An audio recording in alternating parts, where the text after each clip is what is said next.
रायगड जिल्ह्यात महायुतीत सत्ता स्थापनेआधी जोरदार शिमगा पेटला आहे। शिंदे गटाचे कर्जतचे आमदार महेंद्र थोरवे विरुद्ध राष्ट्रवादीच्या श्रीवर्धनच्या आमदार अदिती तटकरे यांच्यात जोरदार शाब्दिक युद्ध पेटले। आमदार अदिती तटकरे यांनी काठावर वाचलेले अशा शब्दात थोरवेंना हिणवल्यानंतर आमदार महेंद्र थोरवे यांनीही तटकरे यांना संतप्त शब्दात प्रत्युत्तर दिले आहे। जे काय आता वक्तव्य श्रीवर्धनच्या त्या आमदारांनी त्या ठिकाणी केलेलं आहे, त्यांचं नावही त्या ठिकाणी घेणार नाही, त्यामुळे एवढा त्यांचा तिटकारा आलेला आहे त्या ठिकाणी।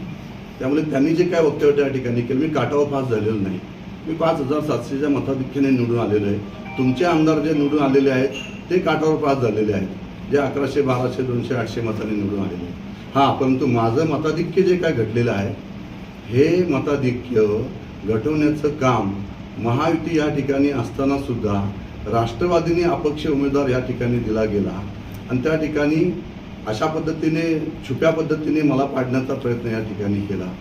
माझं मताधिक्य जे घडलेलं आहे ना, ते त्या पालकमंत्र्यांना म्हणावा, तुमच्या बापाला विचारा, तुमच्या बापाचं हे पाप आहे की माझं जे मताधिक्य घडलेलं आहे ते तुमच्या बापाने या मतदारसंघामध्ये केलेलं पाप आहे, त्यामुळे माझं मताधिक्य घडलं। परंतु मी काठावर पास झालेलो नाही, मी 5700 मताच्या लीडने निवडून आलेलो आहे।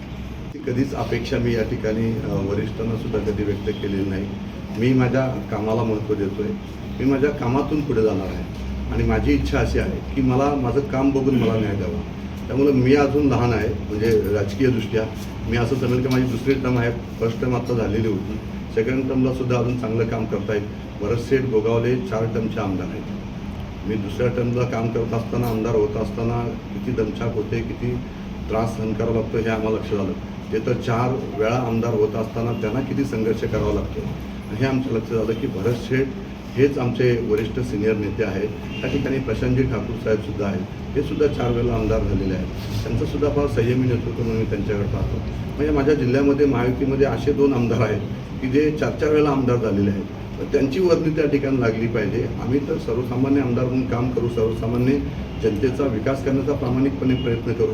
त्यातनं शिंदेसाहेब आमचे फार अभ्यासू आहेत आणि त्यांचा फार बारीक अभ्यास असतो, त्यामुळे ते योग्य वेळी योग्य निर्णय घेतील। तर मी आज काय त्या गोष्टी मागणी करणार नाही। टाइम्स डिजिटलला लाईक करा, शेअर करा, सबस्क्राईब करा आणि बेल आयकॉन दाबायला विसरू नका। Times digital.